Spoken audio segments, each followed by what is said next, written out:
நான் ரீசெண்டாக இந்த லாப்ஸ்டர் சாப்பிட்டு என் 2 கண்ணும் வீங்கி போயிருக்க மாதிரி ஒரு வீடியோ போட்டேன். ஆக்சுவலாக இது ஒரு லாப்ஸ்டரே கிடையாது, இது ஒரு பாய்சன். உங்களால் நம்ப முடியுமா? உண்மை தான். நிறைய பேருக்கு இது ஒரு பாய்சன். இதனால இவர் சொல்கிற மாதிரி இது வந்து ஒரு வகையான அலர்ஜி, செல்ஃபிஷ் அலர்ஜி அப்படின்னு சொல்லுவாங்க. இதுக்கு ரீசன் என்னன்னா, இந்த லாப்ஸ்டர்ஸ் மசில்ல இருக்க ஒரு ப்ரோட்டீன் ட்ரோப்போமயோசிஸ். ஸோ WHO இருந்து நமக்கு இந்த ஃபுட் அலர்ஜிக் ஃபுட்ஸை வந்து கேட்டகரைஸ் பண்ணி வச்சிருக்காங்க. இது சில கண்ட்ரீஸ்ல இருந்து கண்ட்ரீஸ்க்கு வேறுபடும். இப்போ கொமனா வந்து 9 அலர்ஜிக் ஃபுட்ஸ் இருக்கு. இதெல்லாம் 9 கொமனான அலர்ஜிக் ஃபுட்ஸ். அதே நேரம் யூகேல வந்து 14 ஃபுட்ஸை வந்து அலர்ஜிக் ஃபுட்ஸ் அப்படின்னு கேட்டகரைஸ் பண்ணி வச்சிருக்காங்க. ஸோ இதெல்லாம் யூகேல அலர்ஜிக்காக இருக்க 14 அலர்ஜிக் ஃபுட்ஸ். ஸோ இன்னுமே நிறைய பேர் இந்த அலர்ஜிக் அப்படின்னா என்னன்னு தெரியாமல் நார்மலாக அலர்ஜிக் ஆகிற ஃபுட்ஸை வந்து அவங்க சாப்பிட்டோன்னே அவங்களுக்கு உடம்புல இந்த மாதிரி ப்ராப்ளம்ஸ் எல்லாம் வரும்.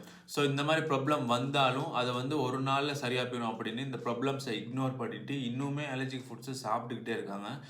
பட் இது உங்கள் உயிருக்கு கூட பாதகமாக முடிகிறதுக்கு ரொம்பவே சான்ஸ் இருக்குது. ஸோ அலர்ஜிக் அப்படின்னா என்னென்ன ஃபுட்ஸ்னாலும் நமக்கு அலர்ஜிக்கு வரும், அதுலேருந்து எப்படி நம்ம வெளியே வரலாம் அப்படின்னு நீங்கள் தெரிஞ்சுக்கிறதுக்கு முன்னாடி இந்த மாதிரி எளிமையான நியூட்ரிஷன் டிப்ஸை டெய்லி உங்களுக்கு கொண்டு வந்து சேர்க்குறேன். எனக்கு ஒரு ஃபாலோ மட்டும் தட்ட மறந்துடுறாங்க. இப்போ அலர்ஜிக் அப்படின்னா என்னன்னா, நம்ம உடம்பை பாதுகாக்கிறதுக்காக நம்ம பாடியில் ஒரு சிஸ்டம் எப்படி இருக்குது, அதுக்கு பேர் நம்ம சொல்லுவோம் இம்யூன் சிஸ்டம்.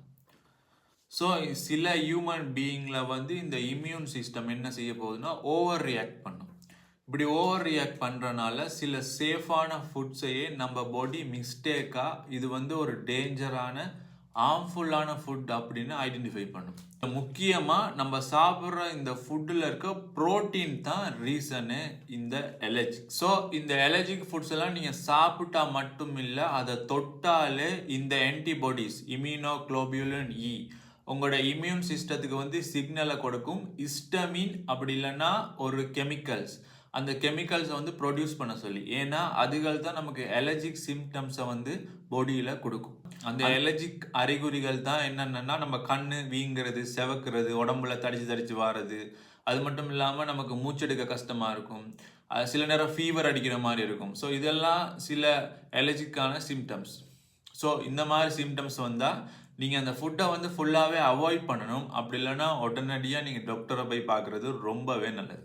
ஸோ இந்த அலர்ஜிக் ரியாக்ஷன் எப்படி ஏற்படுது அப்படின்னா, நீங்கள் நினச்சிக்கிறதுக்கெல்லாம் சாப்பிட்டா மட்டும்தான் நமக்கு அலர்ஜிக் ரியாக்ஷன் வரணும் இல்லை, நீங்கள் சாப்பிட்டாலும் வரும். அதே நேரம் அந்த இப்போ ஒரு சாப்பாடை நம்ம சமைக்கிற நேரம் அதுலேருந்து வார ஸ்டீம், அந்த ஆவியை வந்து நம்ம சுவாசித்தோம்னா, அந்த ஆவியை வந்து நம்ம உள்ளுக்கு எடுத்தோம்னா சுவாசித்தோம்னா அதனாலேயும் நமக்கு அலர்ஜிக் வரும்.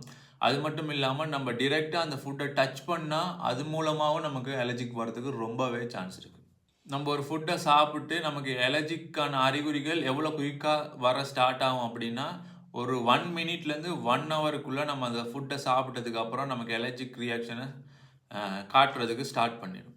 ரொம்ப சிவியரான சிம்டம் என்னென்னா எனாஃபைலாக்சிஸ் அப்படின்ற ஒரு வருத்தத்தை வந்து ஏற்படுத்தும். இது ரொம்பவே சிவியரான லைஃப் த்ரெட்னிங்கான ஒரு ப்ராப்ளம்.